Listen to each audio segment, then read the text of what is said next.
Whether you're a lifelong fan who's enjoyed every version of the Addams Family or you're just starting out on your journey, we're here to entertain you with an assortment of little-known trivia and behind-the-scenes information that's creepy, kooky, mysterious, spooky, and altogether ooky. In 1938, eccentric cartoonist Charles Addams started sending his work to The New Yorker, which then, as it still does, featured notable, original, and witty comic art. Addams' recurring strip featured a family of gothic spooks seemingly trapped in the Victorian era, dressed in black and obsessed with death. From its origin until Addams' death in 1988, the strip never had a name, but the characters were noticeable enough that Addams earned a following for his weird family. Not only was Charles Addams' strip unnamed, but so are the characters. Writer and producer David Levy developed television's Addams Family series and asked Addams to come up with some options to call each of the Addams Family members, and he contributed to the process, as did Levy. For the tall, black-clad mother character, they came up with Morticia, an obvious play on mortician. Acting on a suggestion from his friend poet Joan Blake, Addams named the menacing, headless, doll-loving daughter Wednesday, after the old line of poetry, "Wednesday's child is full of woe." And for the mischievous father, Addams suggested two options, Gomez and Rapelli, and left it up to the people working on the show to make the final decision. They went with Gomez, naming the character throughout the future Addams canon. For the other Addams child, Addams almost approved Pubert, but they changed it to Pugsley because Pubert sounded too suggestive and inappropriate for 60s television. The name Pubert was ultimately used in the Addams universe, however. That's the name of the new baby in the 1993 movie Addams Family Values. Go ahead! What news? Father, what is it? It's an Addams.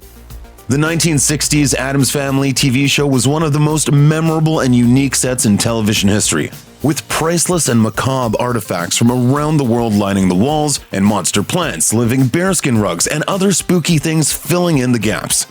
I'll never forget my first night in this lovely house. We thought it was haunted. Well, you can't have everything. Luckily, it was a decent set, because rarely did the Addams Family ever leave their house, preferring to spend their days fencing, knitting, crashing trains, and playing with Kitty Cat, their pet lion. These elements were underdeveloped in the comics. All of this was created for the TV series, but based on the actual Manhattan apartment of Addams himself. He even owned an embalming table he used as a coffee table. Another big influence on the look of the show was whatever the production company had lying around. The show's interior sets were reused and redressed ones left over from the recent production of parent company MGM's big movie musical, The Unsinkable Molly Brown. Also created for the TV series, the color palette of the set. While the show was taped in black and white, like much of television at the time, the set itself was in color, of course. But to get just the right tones of black and gray, set decorators painted it various shades of pink and red. While the Addams Family TV series is one of the most fondly remembered and frequently run shows of the 1960s, it didn't run for all that long. I've just realized if you wreck one train, you've wrecked them all. Debuting in 1964 and canceled just 2 years later, only 64 episodes of The Addams Family were produced. Nor was it a massive hit, ranking in the top 30 its first season and falling out of that upper echelon the next year. The most obvious competitor was The Munsters, which looked a lot like The Addams Family in that it concerned a misunderstood family who lived in a spooky house. Both shows even premiered within a week of each other in September 1964. The big differences were that the Addams clan was based on well-known comic characters and were essentially human. The Munsters were made just for TV and based on old horror movie monsters. The Munsters drew slightly more viewers than the Addams Family throughout the two-season standoff, and both would be cancelled for the same reason. The campy, comical Batman starring Adam West became the new weird must-watch TV show. John Astin, who played Gomez, explained to the Television Academy Foundation that horror comedies just couldn't compete. And Batman came on with a big rush, it was a storm. Who was the breakout star of the original Addams Family TV show? Vampy, alluring Carolyn Jones, who starred as Morticia? Wisecracking and amiable John Astin as Gomez? Nope, it was the hulking, 6'5", deep-voiced Ted Cassidy, who played the Addams butler, Lurch. He rarely spoke, but when he did, it was an earthquakingly low, "You rang," a line he improvised during his audition. It became a popular catchphrase, and Lurch grew so popular that Cassidy, as Lurch, cut a pop record.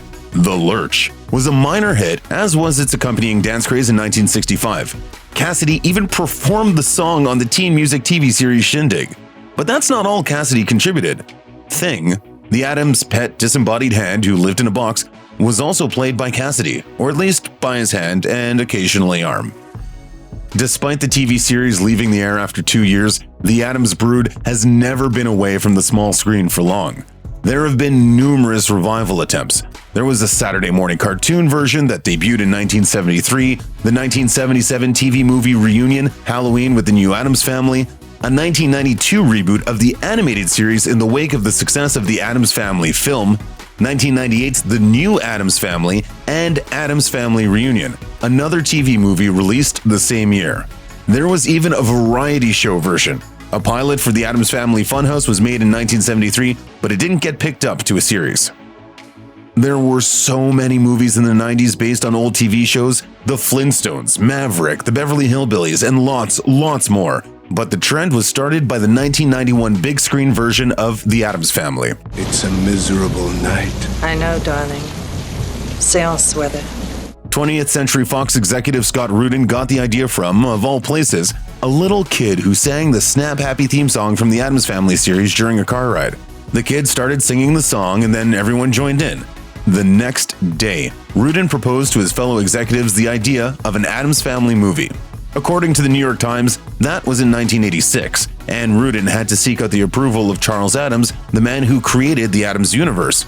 He received his blessing and tried to recruit a director, although his first two choices, Terry Gilliam and Tim Burton, said no. Rudin then asked Barry Sonnenfeld, a veteran cinematographer looking for his first directorial project, who only signed on after Rudin promised to change the film's initial screenplay, which Sonnenfeld saw as too jokey. The plot of the first Addams Family movie concerns the long disappearance and sudden return of Uncle Fester, or a man pretending to be Uncle Fester. The original script ended on a note of ambiguity. The audience would never know if the man really was Fester or an imposter. I would speak with Fester if that were Fester, but that is not! That's an impostor! An impostore! As rehearsal commenced and filming approached, the main cast felt increasingly uncomfortable about that bummer of an ending and decided to do something about it. They enlisted one of the youngest and cutest cast members, Christina Ricci, to approach director Barry Sonnenfeld about their concerns. Ricci asked him to please give the movie a happy ending, and the change was made. The Addams Family and Addams Family Values were two massive hits at the box office. Any plans for a third movie were put to rest with the 1994 death of Raul Julia, who portrayed Addams' patriarch, Gomez. A completely unrelated crew and cast produced a direct-to-video movie in 1998 called Addams Family Reunion, which starred Tim Curry and Daryl Hannah as Gomez and Morticia. But in 2010, talks of a third big-screen Addams Family outing were back on, as a stop-motion animated feature. Illumination Entertainment, the studio behind Despicable Me and Minions, acquired the film rights and hired Tim Burton to direct. He was the perfect choice, having overseen spooky stop-animated movies already, like The Nightmare Before Christmas and The Corpse Bride. By 2013, no progress on the movie had been made, and Illumination quietly pulled the plug and the rights passed over to MGM. With the project seemingly as dead as a resident of the Addams backyard graveyard, MGM announced that an animated franchise reboot was in the works, with Sausage Party director Conrad Vernon in charge. He also voiced Lurch, joining Oscar Isaac and Charlize Theron as Gomez and Morticia respectively. My love.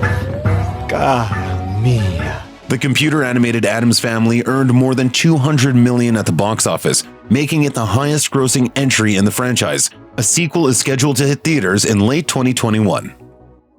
Gomez Addams' habit of chain-smoking cigars came mostly from actor John Astin, who played the character in the 1960s television series. The actor told Smoke magazine, "I smoked cigars at the time and thought it would be right for the character, like growing a mustache.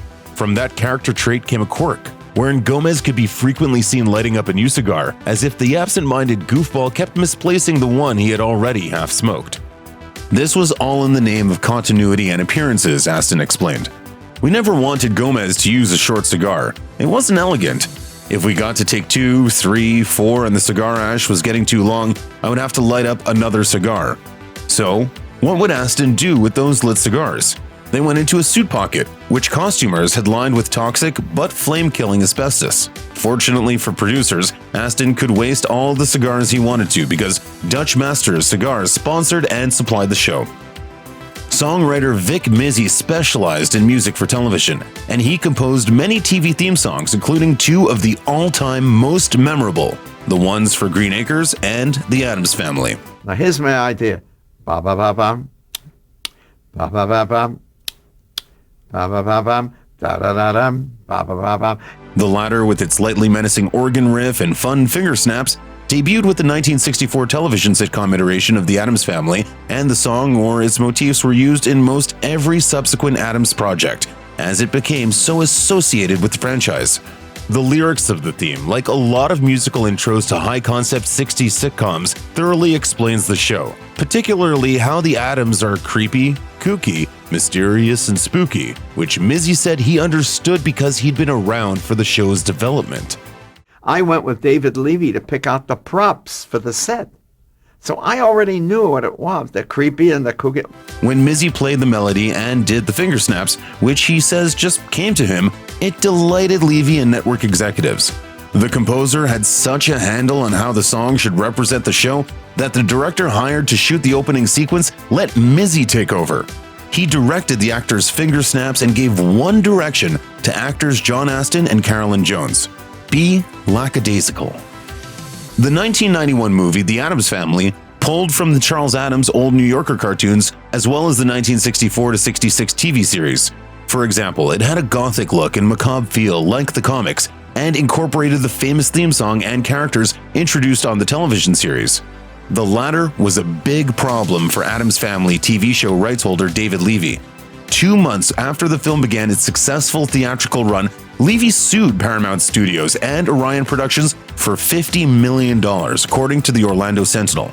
Levy's attorney said, "He named the characters, he put the concept together, he invented the characters thing and it completely." Levy, the credited creator of the Addams Family television series, also asserted that he invented the notions of Gomez loving to fence and obsessively fawning over his wife and how Lurch liked to play the organ, none of which was terribly present in Addams comics. Paramount quickly settled out of court with Levy, so as to avoid any production or release delays for the film's sequel, Addams Family Values.